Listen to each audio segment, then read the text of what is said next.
भगवान विष्णु के दशा अवतारों में प्रभु श्री राम की चर्चा सबसे ज्यादा होती है, क्योंकि ये अवतार मर्यादा पुरुषोत्तम का था, यानी ऐसे पुरुष का जिसका हर आचरण अनुकरणीय है।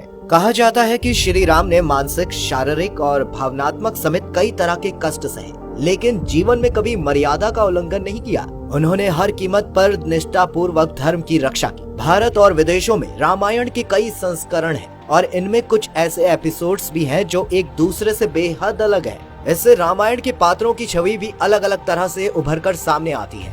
हालांकि रामायण का सबसे प्रामाणिक और मौलिक स्वरूप वाल्मीकि रामायण ही माना जाता है। कई प्रसंगों के बारे में कई धर्म गुरु भी कुछ भी कहने से बचते हैं। इन्हीं घटनाओं में से एक है शंबुक वध। भगवान श्री राम पर कुछ विधर्मियों और नास्तिकों द्वारा शंबुक नामक शूद्र का हत्यारा होने का आरोप लगाया जाता है। क्या राम ने शंबुक को इसलिए मारा था क्योंकि वो शूद्र था? सत्य वही जो तर्क की कसौटी पर खरा उतरे। हम यहाँ तर्कों से शंबुक वध की कथा की परीक्षा करके यह निर्धारित करेंगे कि सत्य क्या है।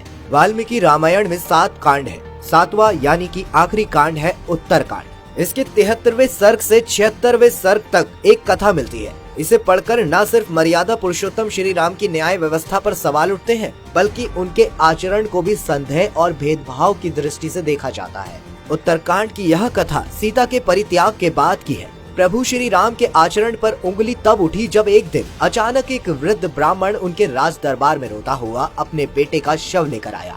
जब श्री राम ने ब्राह्मण से उसके रोने का कारण पूछा तो उसने बताया कि उसके 13वें वर्षीय पुत्र की अकाल मृत्यु हो गई है। राम के राज्य में यह एक अनोखी और असंभव घटना थी, क्योंकि राम राज्य में अकाल मृत्यु की ऐसी भयानक घटना पहले कभी न देखी या न सुनी गई थी। निसंदेह श्री राम, यह आपका कोई दुष्कर्म है जिसके कारण बालकों की असमय मौत हो रही है, क्योंकि अन्य राज्यों में ऐसा नहीं हो रहा है। अतः राजन, इस बालक को जीवित कर दे, अन्यथा मैं अपनी पत्नी सहित इस महल में प्राण त्याग दूंगा। अधर्म का फल प्रजा को भुगतना पड़ता है और उस पाप का छठा भाग राजा को मिलता है।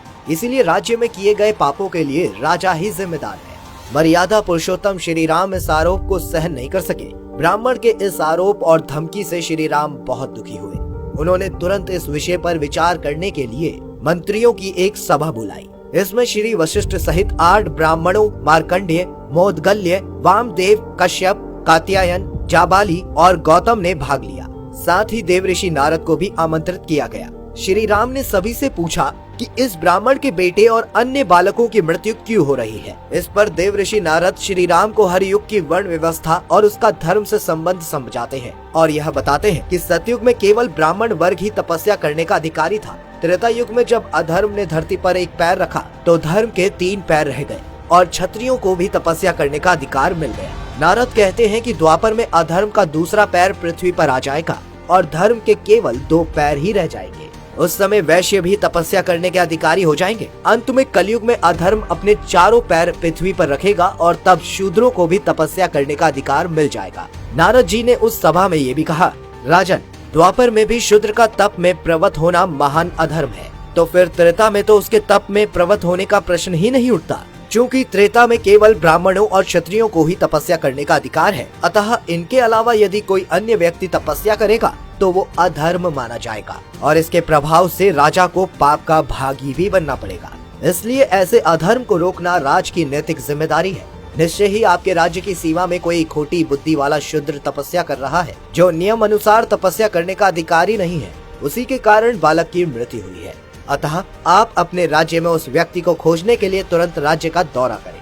यह सुनते ही रामचंद्र जी उस अज्ञात दुष्कर्मी को दंड देने के इरादे से अस्त्र शस्त्र लेकर पुष्पक विमान पर सवार होकर खोज में निकल पड़ते हैं। श्री राम भी क्रोधित हो जाते हैं कि आखिर वह कौन व्यक्ति है जो उनके राज्य में धार्मिक नियमों को तोड़ रहा है।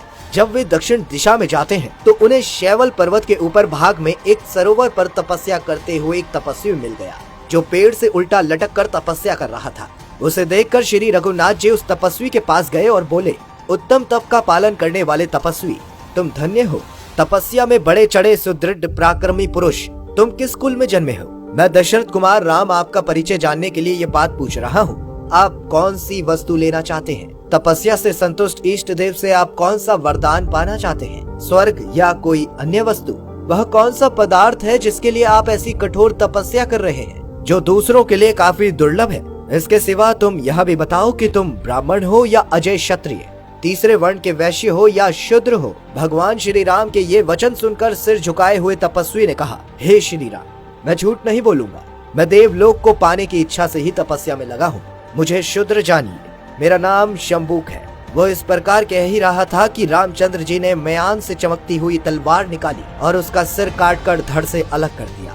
इसके बाद देवलोक से पुष्पों की वर्षा होने लगी और देवताओं ने राम के इस धर्म सम्मत कार्य से प्रसन्न होकर उनसे वर मांगने को कहा। तब राम ने देवताओं से ब्राह्मण के पुत्र को पुनर्जीवित करने के लिए कहा, तो देवताओं ने उनके अनुरोध को सहर्ष स्वीकार कर लिया। ब्राह्मण का पुत्र जीवित हो गया। इससे ये पता चलता है कि देवताओं ने श्री राम के हाथों शंबुक की हत्या का पूरा समर्थन किया था। शंबुक की कहानी यहाँ समाप्त हो जाती है, लेकिन इस घटना के हजारों साल बाद आज भी श्री राम पर जातिगत भेदभाव का आरोप लगाया जाता है। शंबुक वध कांड से उपजे कई प्रश्न आज तक अनुत्तरित हैं। शंबुक वध को पढ़कर मन में 3 प्रश्न उठते हैं। पहला, क्या किसी भी शूद्र के लिए तपस्या धर्म शास्त्रों में वर्जित है? दूसरा, क्या किसी शूद्र के तपस्या करने से किसी ब्राह्मण के बालक की मृत्यु हो सकती है? और तीसरा और सबसे महत्वपूर्ण प्रश्न, क्या श्री रामचंद्र जी महाराज शूद्रों से घृणा करते थे? इस प्रश्न का उत्तर वेद, रामायण, महाभारत और उपनिषदों में अत्यंत प्रेरणादायक रूप से दिया गया है। वेदों में शूद्रों के विषय में ये कहा गया है कि वे बहुत परिश्रमी, कठिन कार्य करने वाला, साहसी और परम उद्योगों अर्थात तप को करने वाले आदि पुरुष का नाम शूद्र है। कई प्रकार के प्रमाण वेदों में मिलते हैं, जैसे शूद्र के तप करने के, सत्कार करने के, यज्ञ करने के। वहीं वाल्मीकि रामायण से शूद्र के उपासना से महान बनने के प्रमाण मिलते हैं। मुनि वाल्मीकि जी कहते हैं कि रामायण के पढ़ने से ब्राह्मण बड़ा सुवक्ता ऋषि होगा, क्षत्रिय भूपति होगा, वैश्य अच्छा लाभ प्राप्त करेगा और शूद्र महान होगा। रामायण में चारों वर्णों को समान अधिकार है। इसके अतिरिक्त अयोध्या कांड अध्याय 63 श्लोक के 50, 51 तथा अध्याय 64 श्लोक 32, 33 में रामायण को श्रवण करने का वैश्यों और शूद्रों दोनों के समान अधिकार का वर्णन मिलता है। उपनिषद के बृहदारण्यक उपनिषद 1/4/13 से शूद्र के उपासना से महान बनने के प्रमाण भी है। इसमें बताया गया है कि यह शूद्र वर्ण पोषण अर्थात पोषण करने वाला है और साक्षात इस पृथ्वी के समान है, क्योंकि जैसे यह पृथ्वी सबका भरण पोषण करती है, ठीक वैसे भी शूद्र भी सबका भरण पोषण करता है। व्यक्ति गुणों से शूद्र अथवा ब्राह्मण होता है, न कि जन्म ग्रह से। महाभारत में यक्ष और युधिष्ठिर में युधिष्ठिर के अनुसार व्यक्ति कुल, स्वाध्याय व ज्ञान से द्विज नहीं बनता, अपितु केवल आचरण से बनता है। महाभारत के अनुगीता पर्व के अनुसार ब्राह्मण, क्षत्रिय, वैश्य और शूद्र सभी तपस्या के द्वारा स्वर्ग प्राप्त कर सकते हैं, जबकि चारों वेदों के विद्वान किंतु चरित्रहीन ब्राह्मण शूद्र से निकृष्ट होता है।